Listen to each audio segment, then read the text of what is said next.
No bell tower chimes this morning. It must be off. Well, maybe the clock rocket went on vacation already. Maybe it did. For the It's holiday already break. fled, or it's studying for finals or something at this Yes. point. Hi, welcome to Talking Point Live. I'm Eric Young, along with my co-host Jennifer Kohler. Yeah, good timing on that one, as it is. We're glad to have you with us this morning. We are live on the Community Education Channel, as well as coming to you live on Facebook. I just realized I didn't do our promo this morning to put that out there. Yeah. We're glad to have you here. This is our last show for the semester, and we'll be starting back up probably the second week in January as we get into a new semester. And we've decided to try out a new format. You always have the best ideas. Well, I actually, love your idea. it was my wife's idea. Was it? there. Okay. And we'll invite you to tune in and see what that idea is. It's going to be a departure from this type of formal talk show and into something a little bit more informal. So we hope you join us the second week in January as we start the show back up there. Yeah. So what's on your mind, Eric? I thought I was going to ask you that question and ask see me what's on my mind. what was on your mind. We've had an interesting week. We've both been participating in and moderating the Seeds of Synergy. It's Jan Brooks' organization that's hosting community conversations, and we hosted one Monday night, and then we have another one tonight. If you care to join us, I'll do a shameless plug and invite you out to the Washington City Library. The community conversation starts at 6 p.m., goes till 8 o'clock, and people wonder what it is that we're talking about. Well, whatever you want to talk about. You bring that topic to the conversation, and as you can imagine, it's usually defaulted to things having to do with the recent election and how we feel about that. Yeah, I got the distinct impression from Janice that it had to do with how people are feeling post-election. Right. Right. Something to talk through.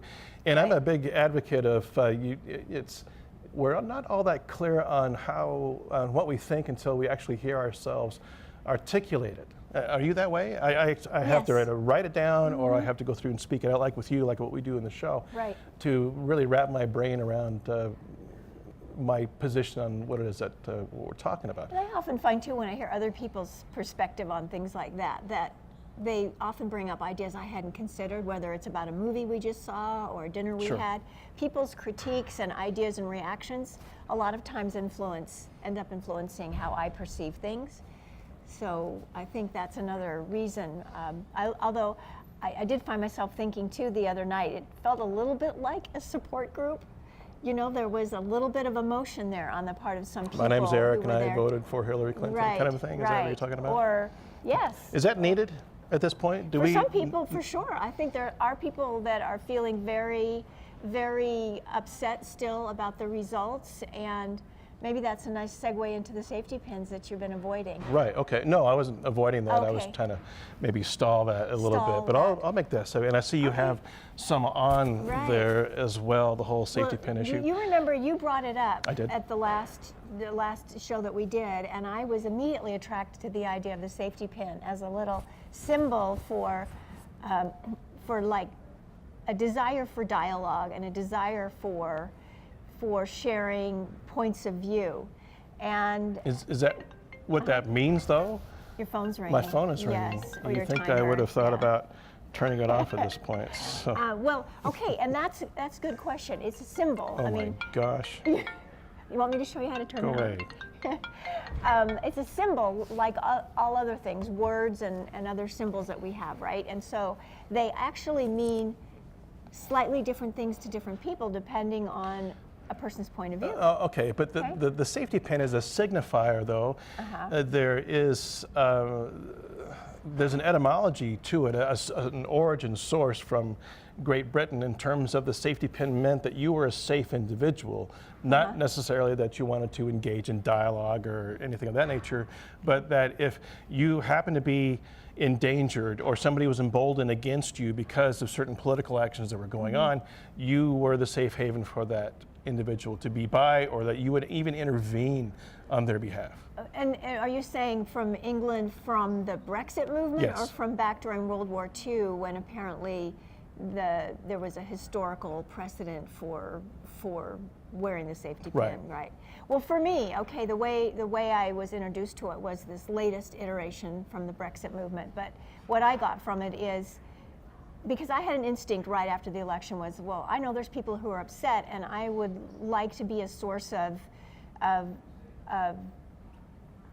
conversation that would be hopefully helpful to people to be less upset and feeling less isolated. I would like to be part of a community. How's that working out for you? Well, I think it works out fine. And you know, you were anyway, but the whole Has somebody come up to you and said, "Oh, I see.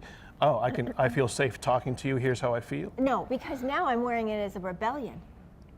Because you rebel. Yes, I know. Because the reaction by some people shocked me.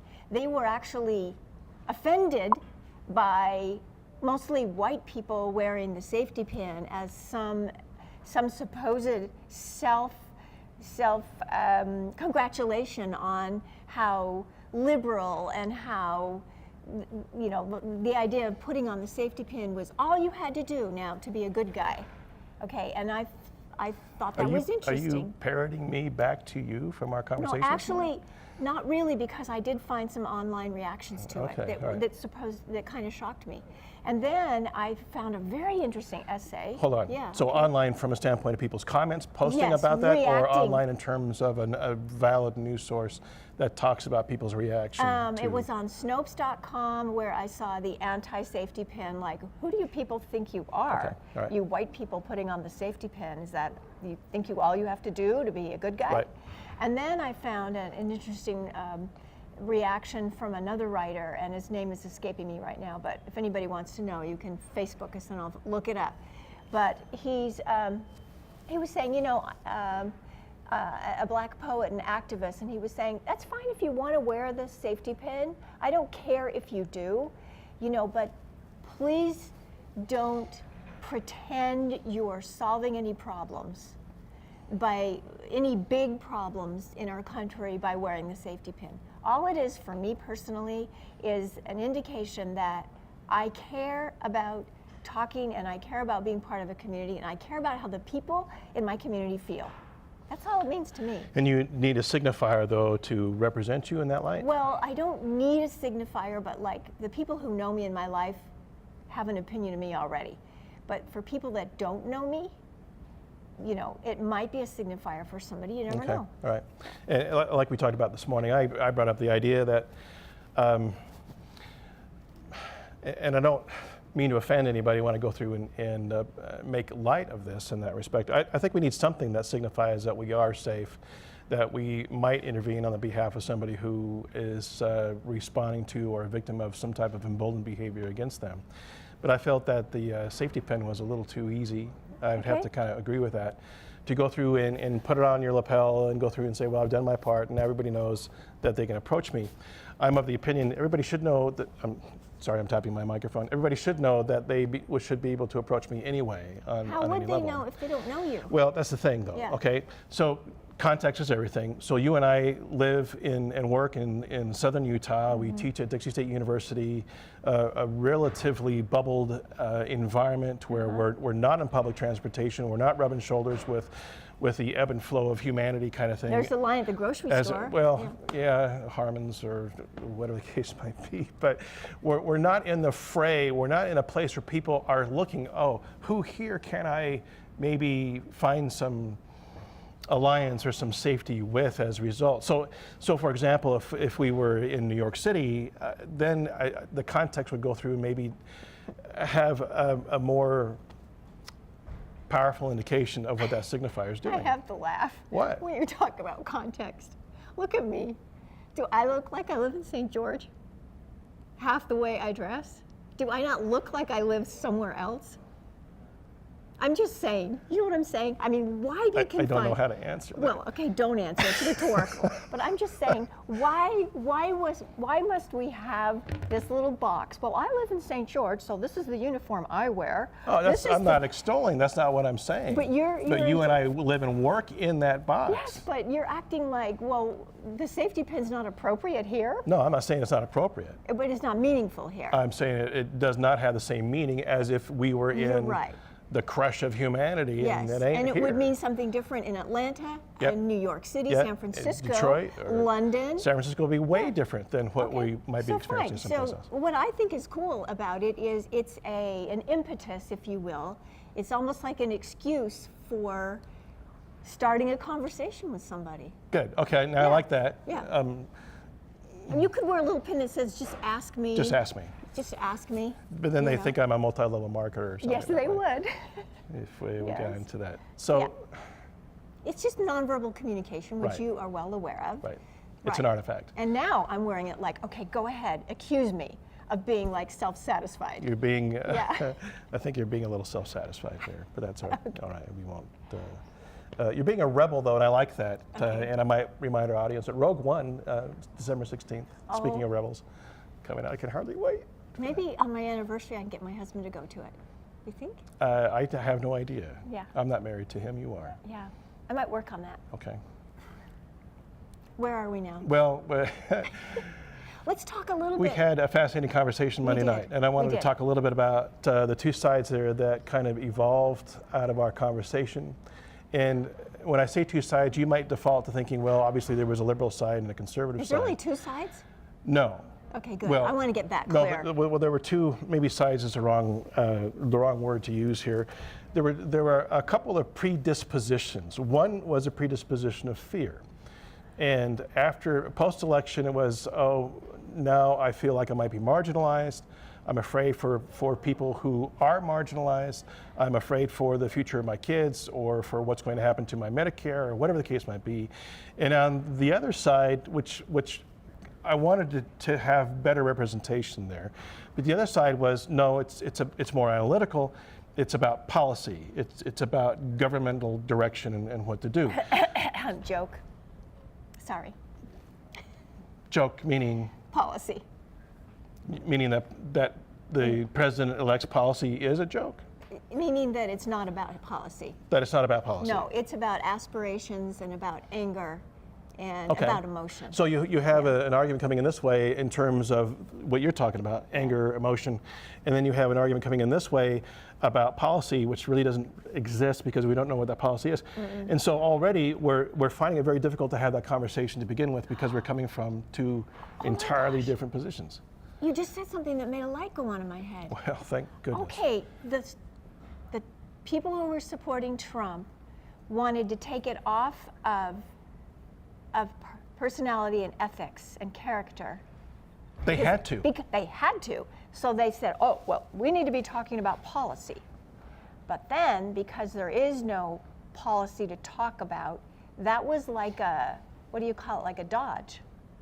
Because when you actually ask, A deflection. yes, that's why they kept saying, and that's why even the fellow the other night said, well, nobody here is talking about policy. It's because there is no policy to talk about yet. Well, he felt very strongly that there was policy. But- I asked him, I said, Yeah. tell me specifically what you're getting into. And the first thing he got into, if I recall, correct me, you've got a better memory than I do, was tax policy.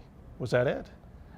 Yes, maybe so. And we don't really have one there in that respect. But he mentioned lowering corporate taxes. Right. And I found myself thinking, well, excuse me, time out. You mean, what about all the loopholes the corporations have to get out of the supposed tax rate they're taxed with?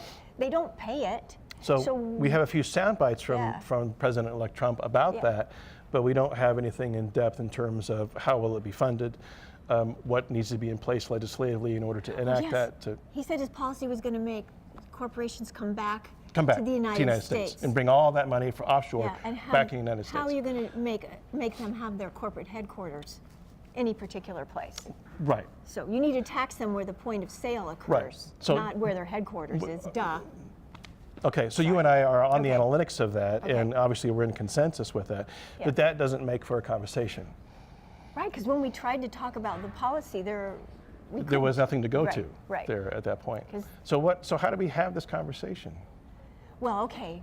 So that's the big question, right? Is how do we talk That's about what we've it? been trying to model here for the Okay. last 4 shows Okay. post-election was So how do we talk about things now Okay, without first- getting, defensive? Right. I'm a Republican. I voted for Right. Trump. That doesn't mean I'm a racist or a misogynist Right. or. I just like his policies. I just like the policy. Right. Do we have the ability to remove then the voter from the character of Donald Trump? Yes, I think we do, and I think how we talk about it is the most helpful thing we can talk about. And so one thing is we don't speak in extremes and vilify. We don't attack people. Okay, what kind of terms of extreme are you talking about? Well, we talked the other night about, do we want to say that somebody's evil, like an axis of evil, like is someone evil, or do we want to say perhaps they're flawed? Okay. Okay. It's so easy to use that vernacular because we're used to that in more non-secular terms, using religious terms like good and evil, Right. as opposed to, well, there's a flaw in thinking, there's maybe an ethical breach along those lines. So you brought that back, and I like that fact that you did that in the conversation to this concept of being flawed. Other terms of extreme include always and never, like all politicians are evil, or all corrupt. politicians are Yeah. corrupt. I think we can maybe get into something more absolute, saying that not just all politicians are flawed, everybody is. We all have some lapse of judgment, some ethical breach that gets us into a conundrum of maybe making the wrong decision. So the all or nothing is a simplistic way to talk Very about much things. so. And we want complexity and Well, nuance, it's easy for us right? to default to those extreme terms, because then we don't have to become critical. As soon as we start speaking in terms of absolute, we don't have to think about it anymore. We've checked out in terms of coming in with evidence that might go through and prove against that, as opposed to, well, on this issue, we have a certain standing, but on this issue, I'm not making any sense here, but say on immigration and on foreign policy, and I'll use those two, we're able to go through and articulate positions on those independent of each other, other than, well, they're both Trump policies, so they must be crap. Like, for example, if you were talking immigration, Can I say crap on build there? a wall is a simplistic way of dealing with immigration. With immigration. Build a wall. That's very simplistic thinking. And what we're saying is you want to apply critical thinking to the issues around immigration. And when you do that, it gets very complex. But that Yes. it was a hook, and it worked beautifully for the Trump campaign to go through and Right. pull that level of emotion into his electorate. Because we don't vote on policy, we don't vote on logic. We vote on campaign promises emotion. that don't mean anything, And we right? vote on that emotion. evoke those types of emotions. Yeah, so we get the Drain the government swamp. we deserve. Lock her up. Emotional voters. But I didn't deserve this, did you? Yeah, we all did, because we're all Americans. And so we get what we deserve. Well, I have to resist that notion there. Okay. And since I don't believe that I did deserve it, nor does my family, nor do you or our students or whomever, I have to take the responsibility to go through and see what I can do to change it. Okay. I think that's where we're left, is that I think a lot of us feel like this was a referendum on us, and I think we've mentioned this before, on us as the voters. And so what do? And I've heard people say, well, I guess watching television and watching the debates and voting isn't enough to get the government that I really want. I'm not doing enough, clearly. By deserving Yeah. it, you're saying that maybe because we allowed ourselves to be misinformed? Yes. Okay, I would Yes. concede that. Yes. I get that. Yeah, that's what I mean by deserve. Okay. Yeah. So, so the one thing back to your question, how do we talk about it? So we eschew simplistic conversation and thinking, and we ask for critical thinking and complexity and nuance. Another thing we do is we avoid attacking people and making it personal. That's another way we talk about it effectively. And the question that arose the other night is, when somebody's thinking and reasoning is very simplistic, like I voted for Trump because he represents me, or because he's going to get jobs, or he's going to bring business back to America, he's going to, okay, that's kind of simplistic, and he's going to make America great again. Can we call it pragmatic maybe instead? It's a very practical reason to go through And What's practical? The simplistic part, or? You're simplifying it, calling it simplistic in terms of what his supposed economic policy is going to do for people. But that resonated on levels with him, obviously, to get to a point to where he got the majority vote. So I want to call it simple too, but I don't think it is.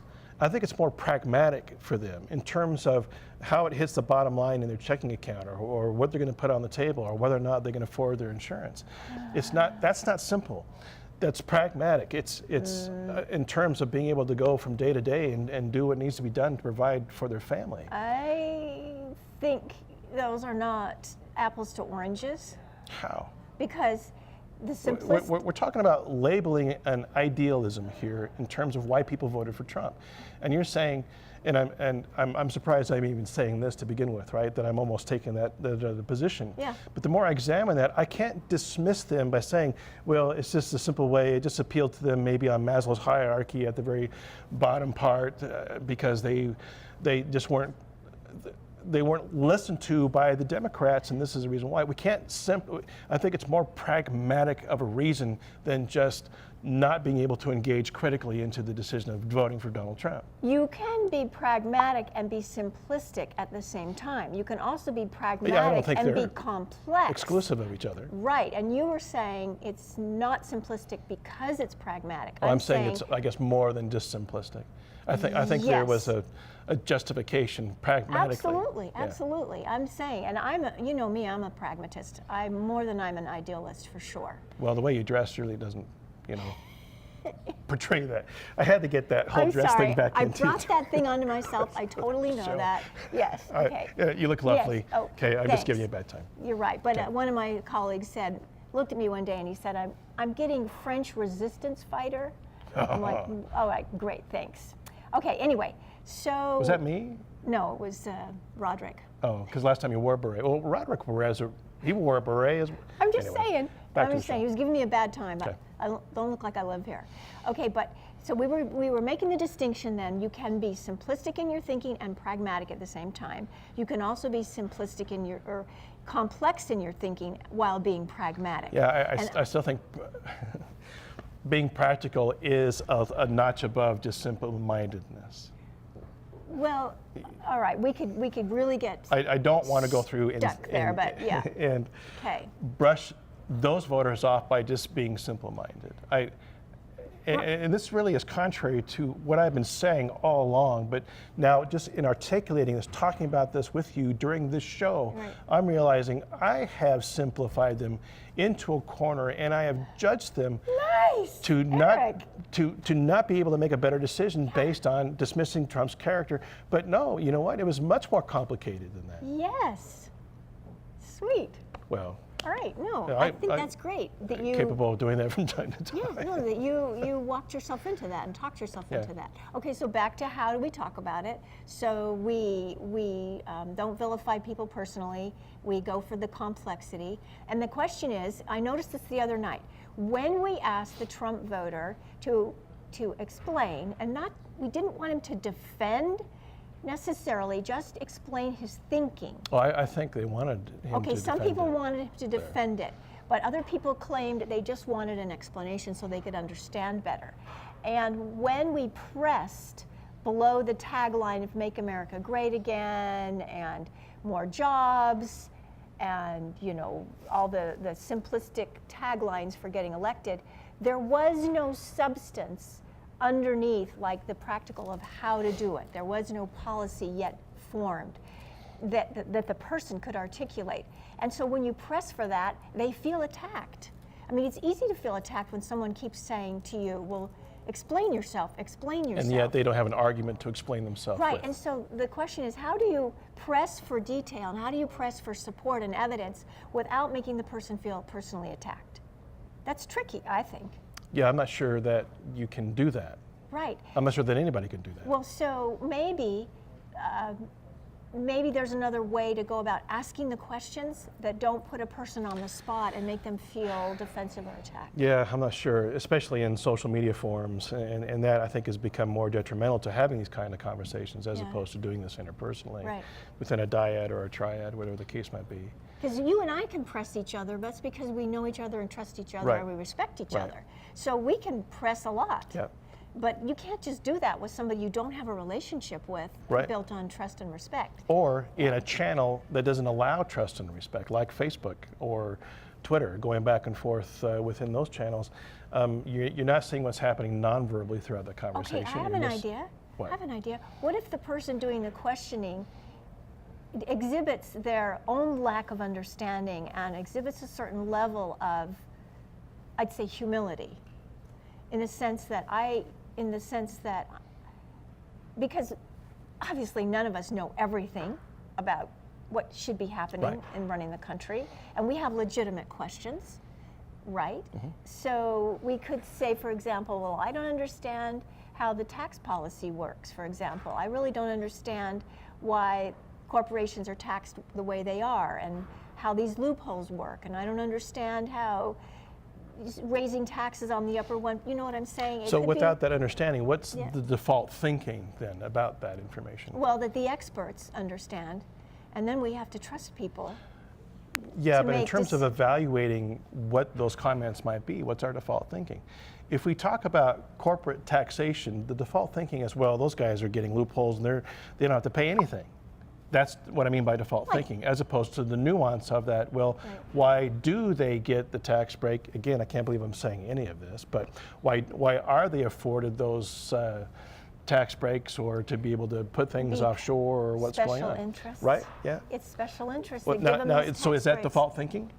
I think that's pretty well researched and all right. supported. Okay. I think there's a lot of evidence for special interests. So let's find the evidence to back up the default thinking if that's indeed the case. But most of us will go to that position and the thinking's done because we've arrived at a conclusion, at an evaluation of whatever that topic might be. Okay, and I don't know what you want to end with, but I did want to slip in there. One thing I feel passionately about is I heard people saying, well, I've been listening, I've been reading, I've been watching the news, I've been trying to make sense of things. And I will say that, you know what?